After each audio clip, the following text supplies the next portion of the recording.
Good morning, folks. Welcome to Voices Governor's Budget Webinar Breakdown. We're going to get started in just a couple of minutes as folks are joining us. As you're joining us, we'd like to welcome you by doing a couple things for us in the chat. If you could tell us your name, if you're affiliated with an organization, and if you'd like to share something you're looking forward to doing in 2024 with maybe some time off.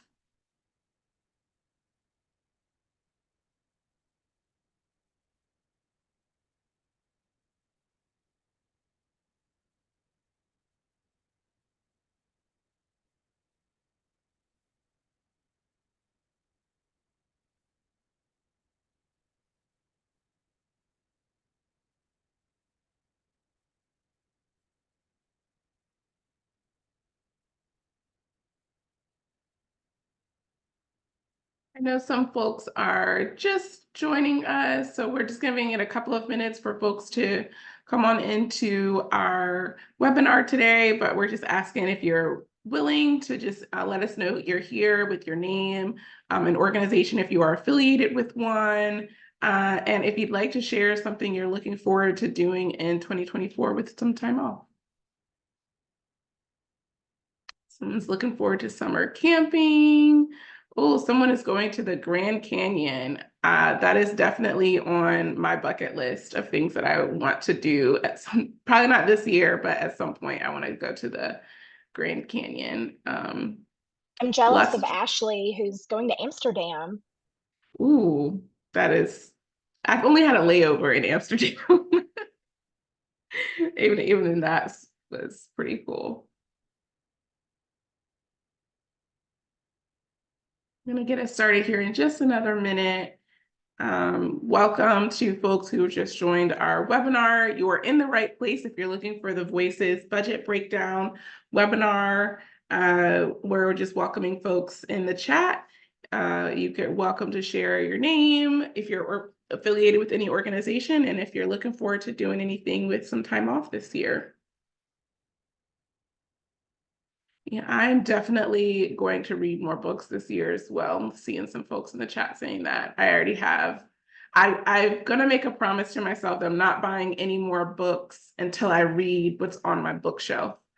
Do I ever keep this promise? No, but I'm gonna try. But that is definitely a goal. It's really lovely to see so many familiar faces. And with that, I'm going to go ahead and get us started because we have quite a bit to cover this morning, but please do continue to introduce yourself in the chat. We'd love to know that you're here. So welcome to the budget breakdown of the governor's introduced 2024-2026 budget. We are really excited to bring you some really in-depth conversation today. But before we do that, we're going to just quickly introduce our team.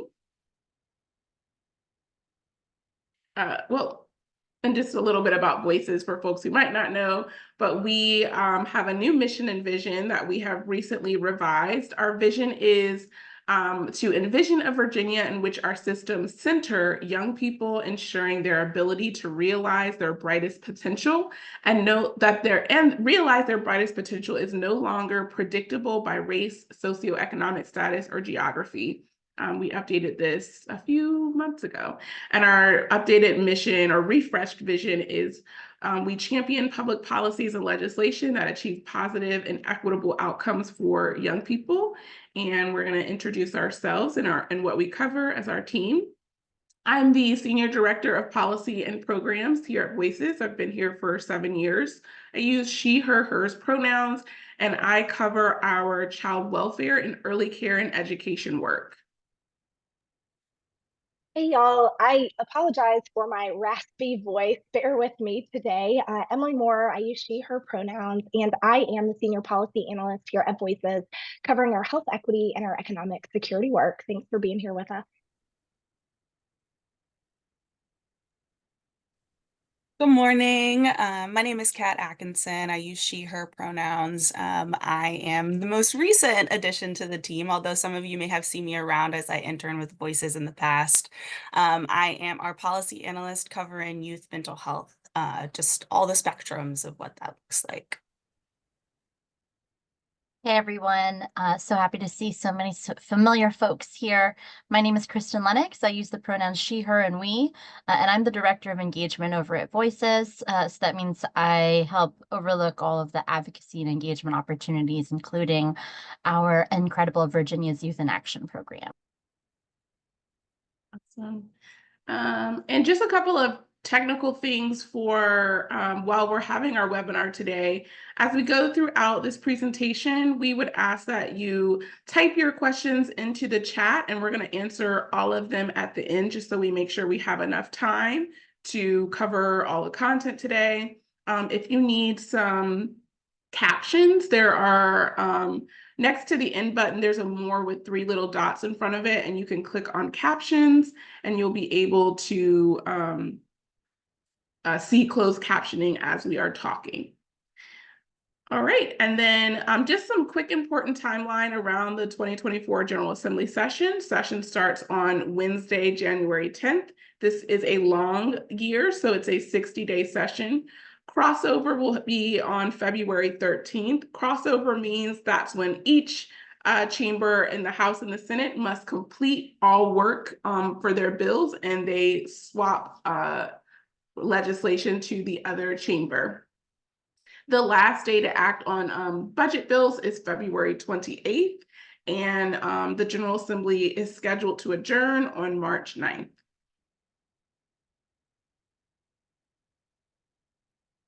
So the question that we're going to be talking about and thinking about as we go through this presentation is, how does Governor Youngkin's introduced budget directly impact Virginia's youth, families, and workforce? So as a reminder, when the governor introduces his budget, this is a starting place for all advocates. This is a place where we know where we're starting, and then the House and the Senate have their opportunity to make amendments to the budget throughout this legislative session. So as we're talking, there's going to be a couple things that we might note that were not included in the governor's introduced budget. That doesn't necessarily mean that it won't be in the final budget, but this is our starting place. All right. So I'm going to kick us off with early care and education. We were really pleased to see that the governor introduced $448 million in his introduced budget, calling it Building Blocks for Virginia's Families for Early Childhood Education. Now, there are so many technical details in the early childhood bucket in the budget that I just don't have enough time to go through all the fine-tooth details. I will cover the big items, and then if you have some detailed questions, put them in the chat. I will try to answer them at the end, or I will do an email. I'm also writing a blog post on all these details. But some of the money is broken down into redirecting BPI in the early childhood expansion, non-participation savings to mixed delivery and childcare subsidy programs. There is $25 million that has been earmarked for capital investments for childcare deserts. So what the governor noted in the technical language in the budget bill is that in some areas like Southwest Virginia, they're going to be retrofitting some facilities like Kmart's and Sears that are no longer in business, and they're going to partner with some community organizations to actually build some childcare facilities throughout the Commonwealth, not just Southwest, but in areas in Virginia that are mapped out that have significant childcare deserts. And then $412 million to continue the childcare subsidy. And then on the next slide, I have this broken down into a few more details. Part of this is the governor is introducing this new concept to establish and administer an early learning and child care accounts hosted on a digital wallet. These accounts will be made available to Virginia families with children aged birth to 5 years old. They have it earmarked for $1 million. We're going to be learning more about how this is going to be rolled out, if it is included in the final budget. But this would give some families some additional dollars to pay for childcare through a new system. There's also $1 million earmarked for early childhood educator scholarships and $10 million for childcare educator incentives. These are really focused on workforce issues so that childcare providers have dollars that they can provide to the workforce that may be needing to go back to school and get their early childhood education certificates, and also dollars to incentivize them to stay in the childcare workforce. There's a lot of technical language around the Virginia Kindergarten Readiness Program. Some of it is on this slide and then some is on the next. There's $7.2 million to support the Virginia Kindergarten Readiness Program. And then their budget language requests that Virginia partner with the University of Virginia to really support that effort. So there's $2.7 million for this to continue the statewide implementation of the Virginia Kindergarten Readiness Program that was conducted in the fall, and to continue support it with a post-assessment upon the conclusion. They're also asking UVA to support the implementation of a pre-kindergarten version of the kindergarten readiness. So they're looking to expand that kindergarten readiness program to 4-year-olds that are enrolled in publicly funded pre-kindergarten programs. And then the budget language also asks them to do an assessment of what that could look like for 3-year-olds who are currently enrolled in publicly pre-funded kindergarten programs. So about $2 million to do those efforts. There is $700,000 for school divisions to annually assess how effectively the Virginia Kindergarten Readiness Program data is used. And it's really the money is for them to be able to go into the school divisions, tell them these are the scores from the assessments, and then how might you adjust your programming based on the data that is available. And that was a lot of information in the early childcare bucket. Again, I will write a very detailed blog post that breaks down all of the different areas within early care and education. Voices for Virginia's Children is a member of the Virginia Promise Partnership, and we have a collective vision and goal. I'll get to that in just a second. Our collective goal is around $575 million in the next 2 to 3 years for early care and education. So the governor certainly put us off on the right foot. And then the next. So I'm going to now transition us over into our child welfare bucket and talk about the items that were currently in the governor's budget. There is $7 million to fund the 7% increase for foster care and adoption cost of living assessment. This was sort of a thing that had to be done, so nothing too exciting here. They also did increase local staff and operations salaries by 7%. That's costing $85.2 million. We have been advocating for several years around increases to salaries. In the last 2 years, they have made increases at about 5%. So we are glad to see the continuing prioritization of salaries for local staff. $3.2 million to fund the child welfare forecast. Again, this was something that just had to be done because we don't want to be sued by the federal government for not doing that. $1.3 million. This isn't really new money. This is a transfer of money. There was some funding to make sure that there was housing available for youth that have aged out of foster care. So they're transferring that money from the Department of Housing to the Department of Social Services, who will likely manage that program and support for young people who have aged out of foster care. In great news, there's $1 million that has been proposed to support the Great Expectations program. This is a program on Virginia community college campuses that supports youth who have lived experience in foster care who are now on community college campuses. That $1 million could specifically go towards hiring of coaches for the community colleges, housing stipends should students need it, childcare, and transportation needs of students that are on campuses. And then there was some money for the Children Ombudsman's Office. The Ombudsman's office already has 4.5 positions, so they've increased it to 5.5 positions, to 1 additional position. The Children Ombudsman Office currently reviews any type of issue that a family or a foster parent might call in and have a report, and they already are really at capacity with their current staff that they have, so that that request has been made. They would prefer to have 6.5 positions, so Voices will be working towards filing a budget amendment to ensure that they can get that additional position.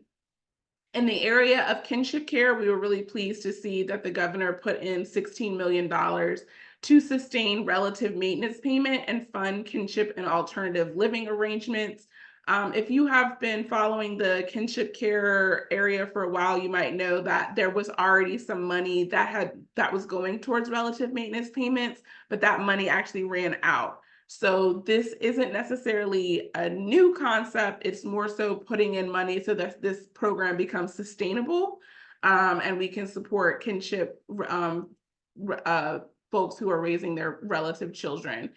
There's also $2.4 million that goes into the Children's Services Act, again, to fund supports for kinship alternative living arrangements. And I believe I'm going to pass the mic over to Kat. Thanks, Allison. So we have quite a lot to cover on mental health.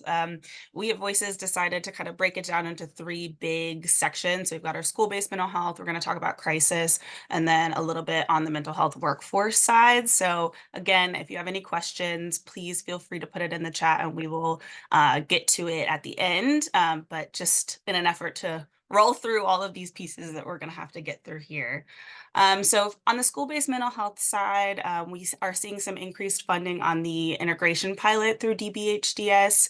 It was at 7.5 million, and we got an additional 7.5, bringing it up to 15 million to support that pilot program and putting school-based mental health in schools. Additionally, DBHDS has been allocated $2 million to establish and maintain a credentialing database for youth mental health services. This will be public facing, and specifically for schools, it'll aid them in receiving reimbursement for school-based services.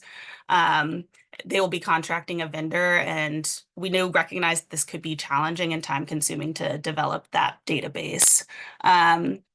We have $14.4 million going to support student access to mental health services via telehealth, and that'll definitely help with some of the accessibility issues we've been seeing in schools. This is specifically for grades 6 through 12. There is some requirements on schools to develop a parental opt-in process. We're not concerned about this yet, but want to ensure that there are clear guidelines about when a child can consent independently to these mental health services versus when they need a parent to opt in. We have 400,000 going into establishing a chief school mental health officer who will lead the mental health and wellness initiatives for educators and K through 12 students across the state. And then we have 500,000 going to modify our behavioral health services and replace the youth legacy services. So those are things like TDT, therapeutic day treatment, mental health skill building, intensive in-home, and replace them with tiered community-based supports under the multi-tiered systems of supports that would make community-based services appropriate at home or in schools for our young people. What was not included in the school-based piece of things is $2.4 million going to fund the Healthy Minds campaign. This was aimed at addressing increased challenges of social isolation, teenage drug use, the adverse effects of social media on the mental health of youth in Virginia. And it also included a youth-led initiative, which is something obviously we at Voices are really passionate about. So it's definitely disappointing to see this not included now. And then additionally, on the higher education side, there was funding that was not included, $9 million to help higher education schools find a common virtual mental health vendor to do telehealth within all the universities across the state. So moving into the crisis mental health space, $10 million is going to establish additional comprehensive psychiatric emergency programs. So that includes, I believe, CSUs, so crisis stabilization units, crisis receiving units, and things like that. $5.2 million is going to expand de-escalation training and skill knowledge of behavioral health laws to first responders, kind of to support the receiving side of our folks coming into these crisis emergency rooms, inpatient, et cetera. So those first responders are EMS, fire EMS, emergency room nurses, law enforcement, things like people like that. We also have $10 million going into establishing mobile crisis teams in underserved areas. And then just generally across the board, $4 million is going to continued building out of the Right Help Right Now crisis services. And then there was an additional $36 million going to expand and modernize the crisis services. This, we believe, was rolled over from the previous budget. So that's why there's this additional money that is not going to be continued beyond this biennium from our understanding, but it's definitely going to be good to help build out some of these services that we are looking to create. And then we have $9.5 million going to increase funding and combine the alternate transportation and alternate custody for adults and children under a TDO or involuntary commitment. So that brings, individuals who are going through a mental health crisis can be transported to where they need to go, but not by law enforcement. So that is a good amount of funding to go and support that. Continuing on, we have $7.8 million going to fund crisis co-responder programs. So that is mental health folks being paired with law enforcement when a crisis is called into the hotline. And then we have $12.6 million a year in sustained funding for child psychiatry and children's crisis response services. And then we also have $1.7 million going to expand and sustain adolescent substance use services, with included in that is $400,000 in funding for clinical support to the Chesterfield Recovery Academy, which is an academy that we have supported for many years. What is not included in our crisis mental health side is there was $1.4 million requested by DBHDS to increase community capacity to prevent and respond to mental health crises, substance use challenges, and ACEs. And this is a really important piece because we really want to be shifting the lens to prevention and not crisis being the norm.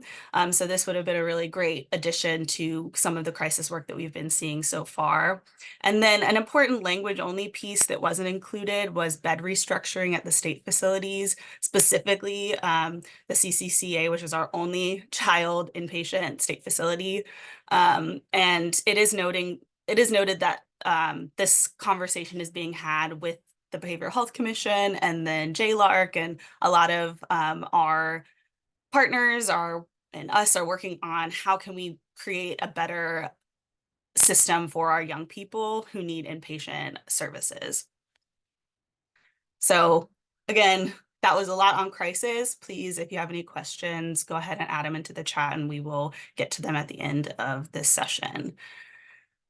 So moving on to our workforce piece, we are seeing $2 million being allocated to fund 20 additional graduate psychiatric residencies, and that specifically includes 3 pediatric residencies and 2 child and adolescent psychiatry residencies, which I can't remember which webinar I was in, but there was some talk around how few child psychiatry positions we have across the state. And I think that this is a really great first step in developing what that's going to look like for our future and for our young people. We have $1.2 million to fund initiatives to expand the mental health workforce. The decision package requested by DBHDS was specific to our youth mental health workforce. However, what was put in the budget was just workforce broadly.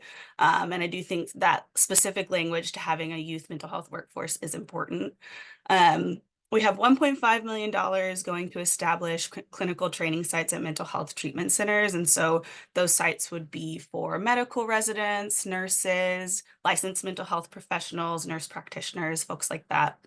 And then we have $1.15 million going to remove barriers to licensure. And this is a contract with the Virginia Healthcare Foundation to support low-income students who desire to become licensed and completing their supervisory hours through helping with funding, helping them streamline those partnerships. And so this is an expansion of what is called the Boost 200 program, and I will drop a link for that shortly if you want some more information on what that is. And then lastly, we have $10 million going into enhancing our behavioral health loan repayment program. And this also specifies $1 million a year for school-based mental health professionals specifically, which is awesome. We also see increased incentives for tier 1 professions, and this also expands to psychiatric registered nurses. We've got $300,000 going to update training modules for the certified pre-admission screening clinicians to meet the ADA requirements. Currently, the training modules for our CPSCs does not meet those requirements, and so it's important that those are updated. What was requested was $600,000, so we only got about half of that, but that is again, a first step to getting some of those modules up to date on those requirements. $20.8 million is going to fund salary alignment for clinical roles at state facilities. So the goal of that is preventing such high turnover. And we see that in all of our state facilities right now. And then additionally, there's $109 million for bonus payments to state employees and state-supported local employees, and then $60 million being put in to do a 1% salary increase for all of those employees as well. What was not included was developing a rate study for professional behavioral health services. That would have been $500,000, just to make sure everyone's getting paid what they're supposed to be getting paid. I think it's pretty important that we should be seeing those sorts of things. And then there was a $10 million request to do a psychiatric nurse graduate education loan repayment program that was not included. However, I believe that this was kind of melded into the behavioral health loan repayment program piece. And then we have $2.5 million that was supposed to go to increase funding for a mental health workforce pilot program in higher ed, which was supposed to promote prioritization of mental health solutions on campuses, while also incentivizing students and institutions to provide support and bring students into the mental health field. So again, something like that could be supportive of building out the workforce in a way that we need to see it. And I think that is everything again. And I will pass it on to Emily Moore. Thanks, Kat. And again, I apologize to everyone for my voice. Just bear with me through my Macy Gray era as we go through this presentation. So you are probably seeing this slide and going, how did we get from early care and education to child welfare to mental health to tax policy? But at Voices, we very much believe that alleviating poverty and supporting families is the foundation to all of the other pieces of the work that we do.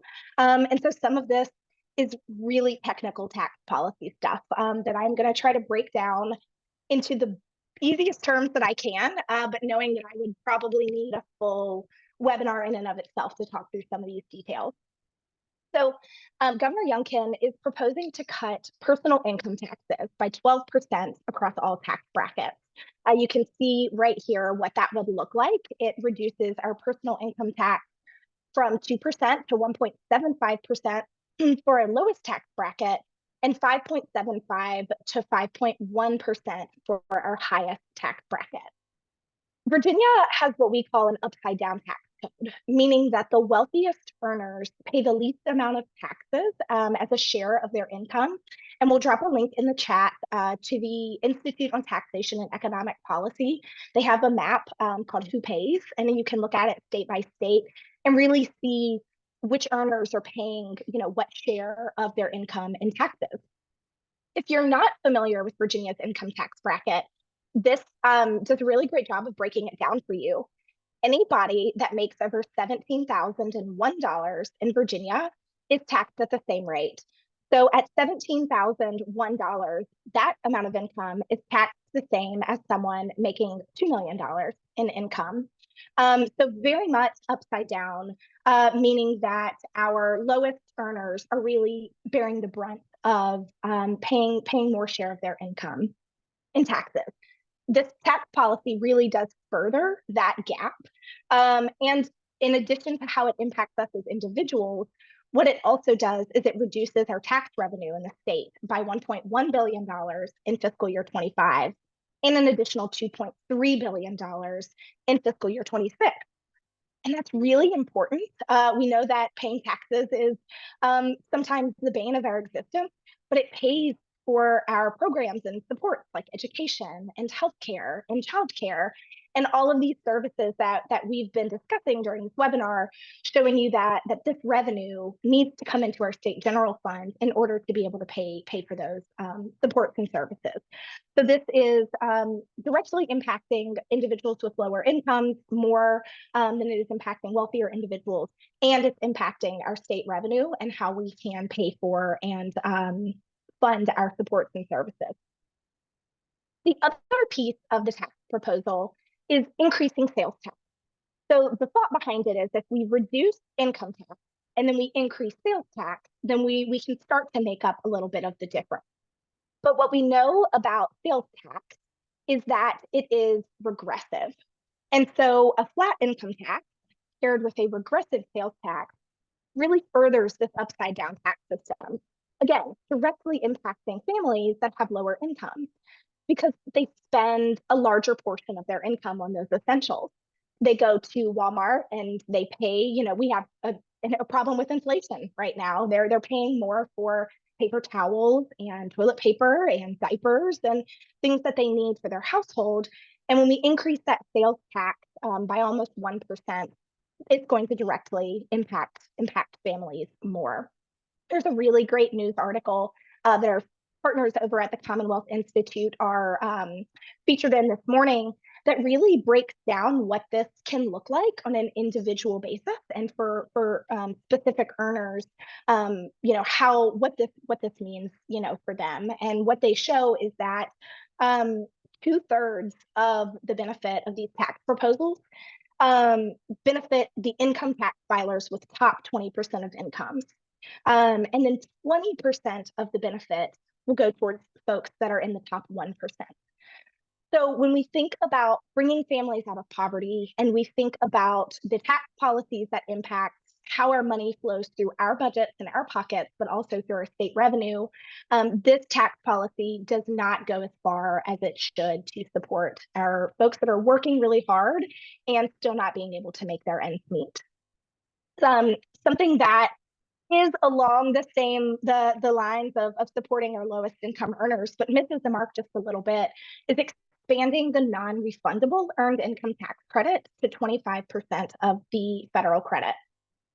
So during the 2022 legislative session, Virginia improved our earned income tax credit by making it refundable at 15% of the federal credit. What that meant is you get money back in your pocket at the end of the year. It doesn't just reduce what you owe, but it puts more money back into your pocket as a refund. So families now have the option to claim a non-refundable credit, which just reduces your tax liability to 20%, or to claim a refundable earned income tax credit at 15% of the federal credit and get money back in your pocket that exceeds the taxes that you may owe. So when you think about filing taxes at the end of the year, if you put in any type of tax credit, you owe money, it usually reduces it down until you owe zero. And that's great, but with a refundable credit, you get the rest of that money back. It doesn't just kind of disappear. So a really good example that I like to show is from our partners over at PCI. And it breaks down what this looks like for a family of four with a household income of $30,000. They pay $384 in state income tax. So with a non-refundable credit, $384 is applied. It reduces their burden, and then they get nothing back. But with a refundable credit, it would reduce that income tax and then refund the rest of the money back to them. So they would be able to apply that towards their income tax liability and then get money back in their pocket. And so that is what we are really hoping that we can continue to do with the earned income tax credit, is make it fully refundable. Because when folks don't have a high tax liability, they don't get the same benefit from that. So making a tax credit non-refundable does not actually, it leaves out a large portion of folks that work but maybe don't have a tax liability. This could help them to put more money back into their pockets. The Voices is working with our partners at TCI this session to continue to expand our state level earned income tax credit to make that refundable. The other thing we did not see in the tax policy breakdown is a child tax credit. Again, another common sense policy that can put money back in the pockets of our families to support their children and support their families. And so Voices is championing that alongside our partners at TCI this session as well. Okay, enough taxes. It's very wonky, but please put your questions in the chat and we will do our best to get to them at the end. I want to touch on some other pieces of economic security that are really important for our families and their children. So we have got $5.4 million in the introduced budget and a full-time employee to fund the administration of the summer EBT program. This will provide funding for the administrative portion. The directive has come down from the federal government as part of the Consolidated Appropriations Act, but the state has to pay half of the cost.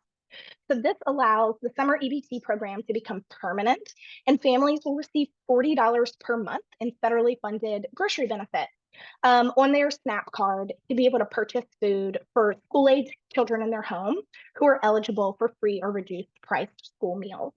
So if your kiddos are getting free and reduced price school meals during their school day, then families will be able to receive this summer EBT benefit. This is going to take place for summer 2025 and summer 2026 is what this funding goes towards. The summer EBT is expected to still be in place in summer 2024 as well.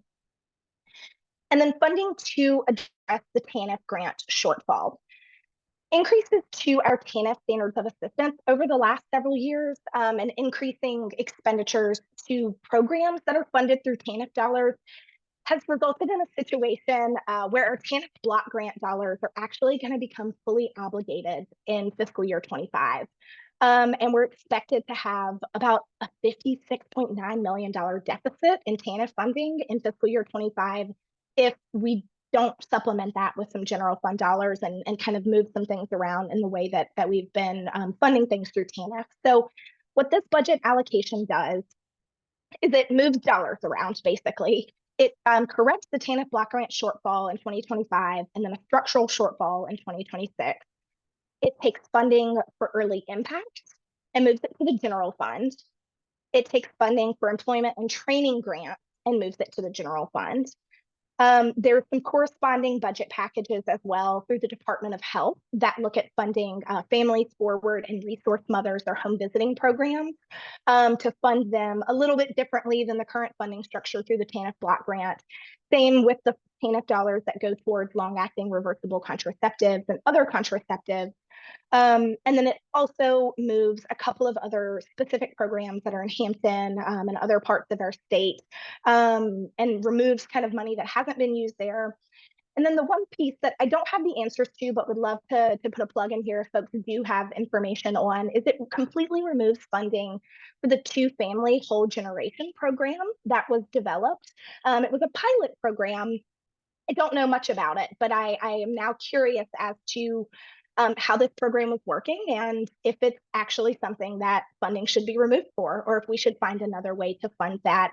Of course, two-family and whole generation self-sufficiency programs benefit the whole family. And so we would love to be able to see that continued if it's a program that is working across our state and supporting families. Okay, and I'm going to switch gears one more time, pop around over to health equity and round us out here with some of our final budget pieces before we get into some advocacy opportunities in our policy agenda. So We are thrilled to see some increased funding for VMAP, which is our Virginia Mental Health Access Program. This additional and ongoing funding will allow them to expand their VMAP program, which combines mental health and pediatric supports for kids and families to early childhood, so ages 0 to 5, as well as perinatal health. So we are really excited at the opportunity for that expansion. We know being able to reconstruct those silos between mental health care and physical health care are a really important piece. So really thrilled about the work that our folks are doing over at VMAP. There is a pilot program that will start automating some text messages to folks that are Medicaid recipients at renewal to make sure, that they still want to remain in coverage and enrolled in coverage, and let them know that their renewal is coming up. So this is $50,000 in fiscal year 25 for that pilot. $8 million to establish the Earn to Learn Nursing Education Acceleration Program. This will allow universities, colleges, and then health institutions to partner with each other to increase the number of nursing graduates. So starting to try and fill that pipeline of folks to go into our nursing fields. We also have $6 million to enhance the nurse preceptor incentive program. This funding specifically increases the awards that are offered through the program. It used to be $1,000 a semester. Now it's $5,000 a semester. And it also expands eligibility to registered nurses, licensed practical nurses. So glad to see that expansion. We know our healthcare workforce is very similar to our mental health care workforce, and that we have lost a lot of really solid employees through the pandemic and the years that we have all been through, and need to find a way to start better supporting and filling that workforce. And similarly, $1.87 million for additional support to nursing scholarships and loan repayment programs. What is not included that is on our radar is funds to improve and sustain the existing e-referral service, which was Unite Virginia. A lot of our community health workers and a lot of folks that are doing direct support work were using this referral system. And so lots of questions here about, if we are not continuing to fund it, what does the future of this integrated referral system look like, and how are our systems going to continue to work together? $1.3 million was requested, but not included for the funding of population health surveys. This doesn't really sound sexy, but these surveys are really, really important. These are our behavioral risk factor surveillance system survey, our Virginia Youth Survey, our pregnancy risk assessment monitoring survey, our systems. So what they do is they collect data, and then they allow us to be able to look at the state health assessment data, local health district data, and use them to inform our legislative proposals, to inform our budget requests, to know what young people are self-reporting their needs are. The Virginia Youth Survey specifically goes out to students in middle school and high school. They report on their mental health and their mental well-being, and that data is really important for us to have an insight into, their needs and how to support them. And also did not see $22.3 million included to increase automation for Medicaid eligibility determinations. We have been going through Medicaid unwinding for the last few months. It's been more than a few months, the last, what feels like half a year, I guess, at this point. And what we have seen is that our systems just cannot keep up with the amount of renewals and paperwork and things that are coming through. We are not meeting the timeline for when we should be getting these renewals done, if they're all being done manually. So really interested to learn more about the plan without being able to have that support to increase that automation. So that rounds us out with our governor's budget. We encourage you all to take a look at our 2024 policy agenda. We have broken it down by our issue areas, from early care and education to child welfare to mental health to health equity and family economic security. And so it is on our blog, on our website. We also have a very beautiful document, and encourage you to take a look at the issue areas that we are working on this session, and the ways that we are going to try and bolster some of the things that we've talked about today in the governor's budget, and then further support our young people and their families. And I am going to pass it on over to Kristin, who's going to give y'all some opportunities to share your voices and get involved. Thanks, Emily. Hey, everyone. So I'm going to chime in with some opportunities to share within your networks or also attend to prepare for this session. So we'll have a storytelling for change workshop. This will be in the evening next Wednesday. You can register for all of these as I go through them on our events page over on our website, and someone will drop that link in just a moment. So this workshop will be really centered around the ways that we tell our stories. The first hour will be more webinar model, just learning how to do some strategies for storytelling, best practices. And then the remaining half hour will be opportunity to actually attempt it, either in small groups or on your own, just practicing while you have some folks available to you to give you feedback in real time. January 11th at 12 p.m., we'll have a lunch and learn on mental health advocacy. What we're recognizing is that we all know that there are plenty of needs and areas and opportunities within mental health advocacy for young people and beyond. But we also recognize that unless you truly understand the mental health system in Virginia, that advocacy may not always be clear, those opportunities of where you need to advocate. So as you've heard today, Kat talked a little bit about, she talked about workforce development, and so just some talking points and learning more about Virginia's mental health care system, behavioral health system, and understanding that better so you can better influence it. We are well known for our Advocacy 101 workshops. We have one more occurring January 11th. That's a Thursday. So the last three that I've been talking about, including this one, are all next week. So register soon, please.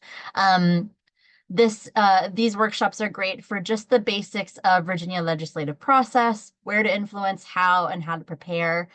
Sophia, our advocacy and engagement manager, will be leading that, and that is an evening opportunity for folks that have unique hours, definitely aimed for more community members.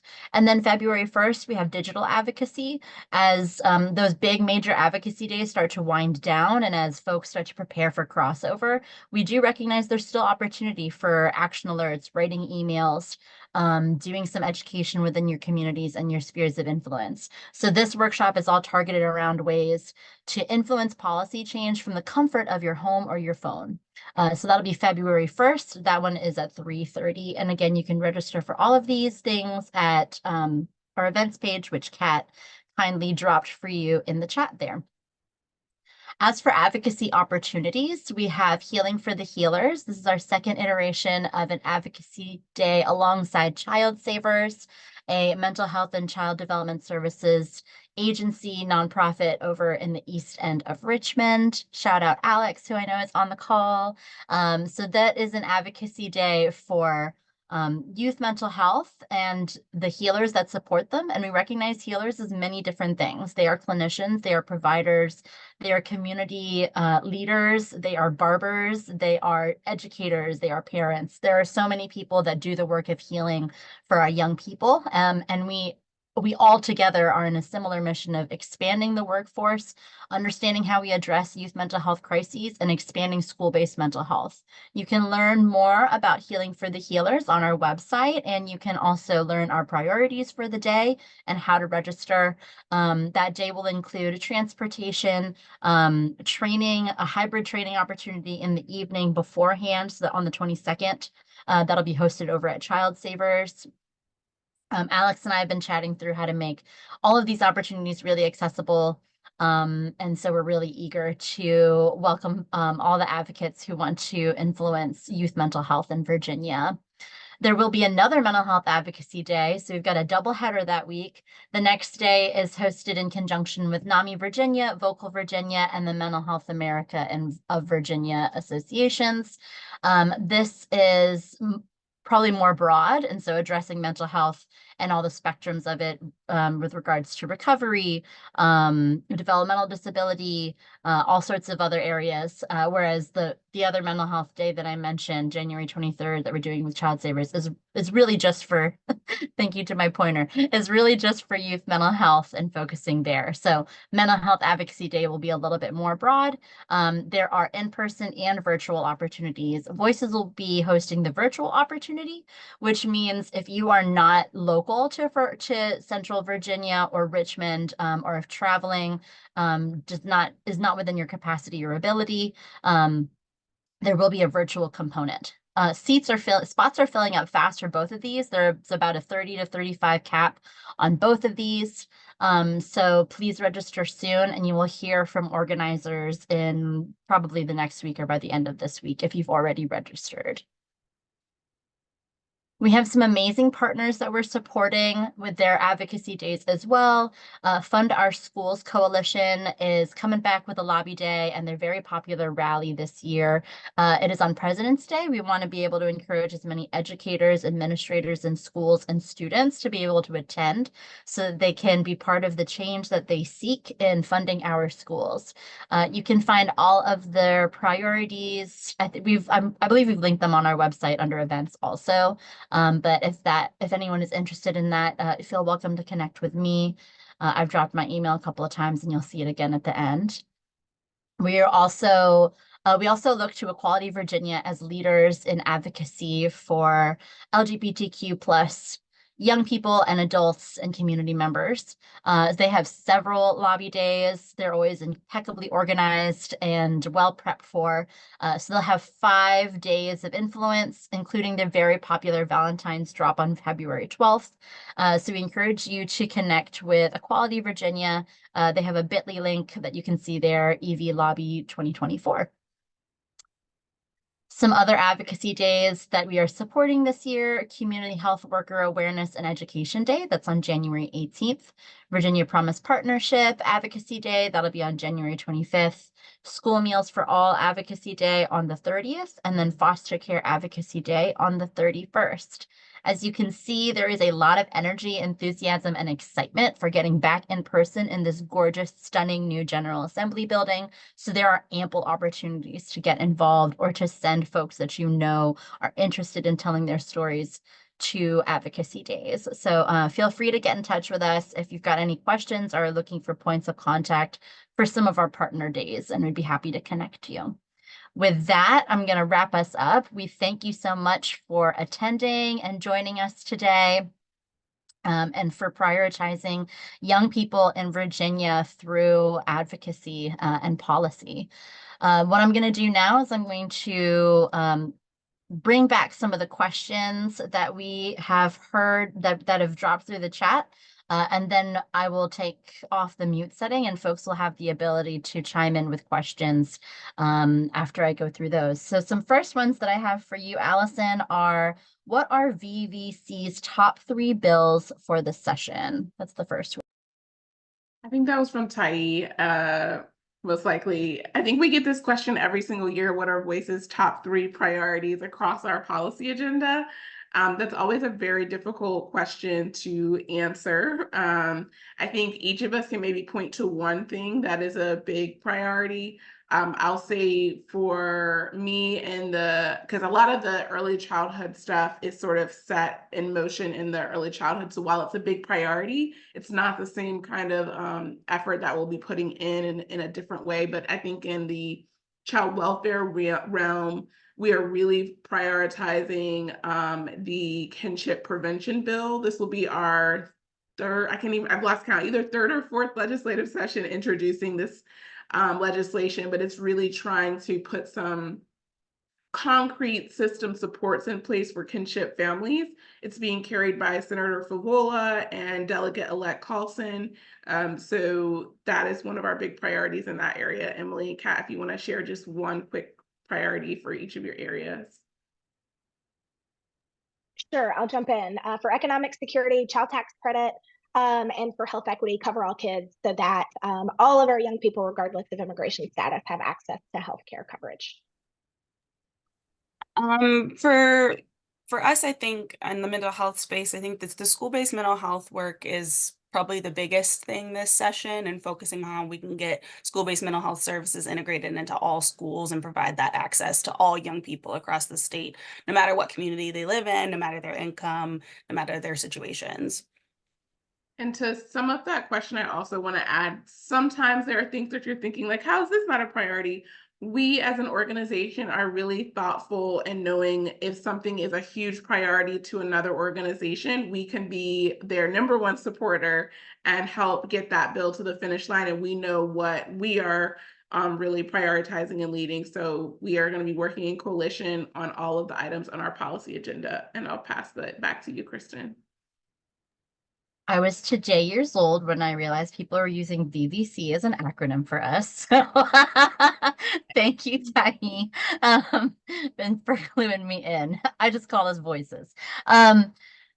This one's from Melissa with some commentary. There's a move to fund schools more equitably by moving away from the traditional tax-based method. Could this help with allowing schools and localities to provide after-school programs to double as childcare? That is a great question. It's really technical in nature when it comes to the tax policy. I'm actually meeting with some folks from the Virginia Promise Partnership tomorrow. So I'm going to lift that question up because I don't have the exact answer. Emily, you look like you wanted to say something, or am I making that up? No. Nope, Okay, I don't have a clue. I have a similar question, but I don't have a firm answer that I feel comfortable enough to share with lots of people yet. So I will get back to you. And I think that was you, Melissa, early. So yeah, I see your thumb. I'll make sure Allison or someone on the team can share the answer when it becomes aware to us. Thanks. Next was, and Alex helped answer this. Alex from Child Savers, thank you.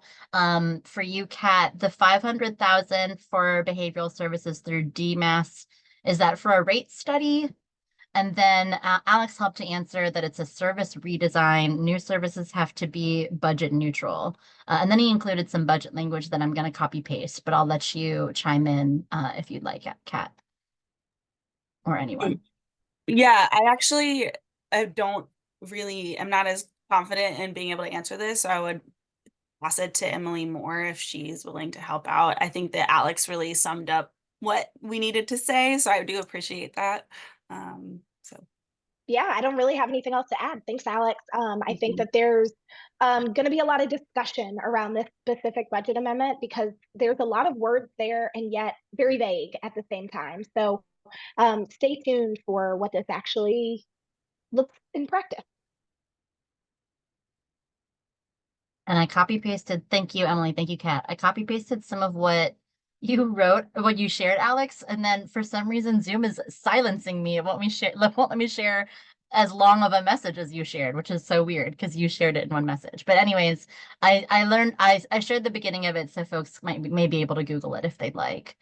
Let's see, finally, under child welfare, transferring funding from Department of Housing to VDSS, is this to support the foster youth to independence housing choice vouchers in Virginia?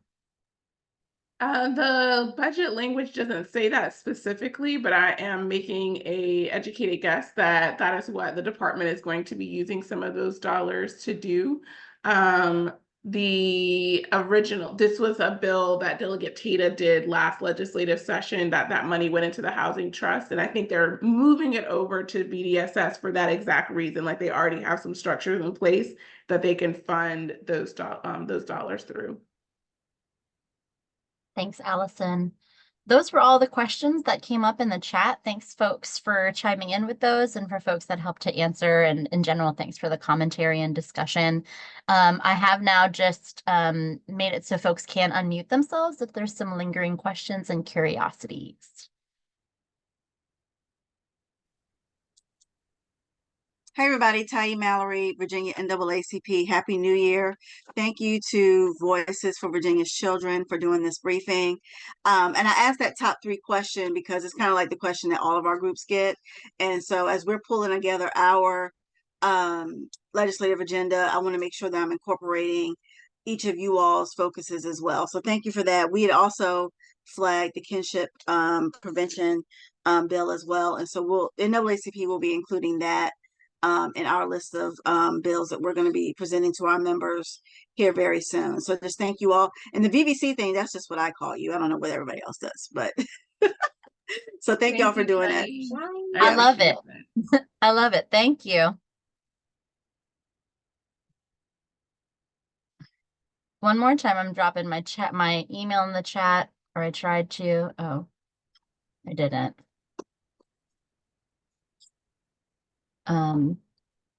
For folks that were looking for a copy of the slide deck or more advocacy opportunities, we'll do another moment to see if folks have some questions, and you're welcome to come off mute to ask those.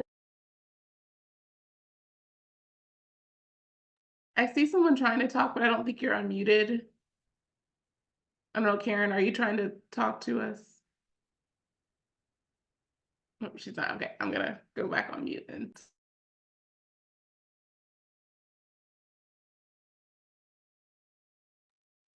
All right, you should be able to unmute with the mute button or unmute button for folks that have questions. Hi, quick question. This is Amanda Swindle.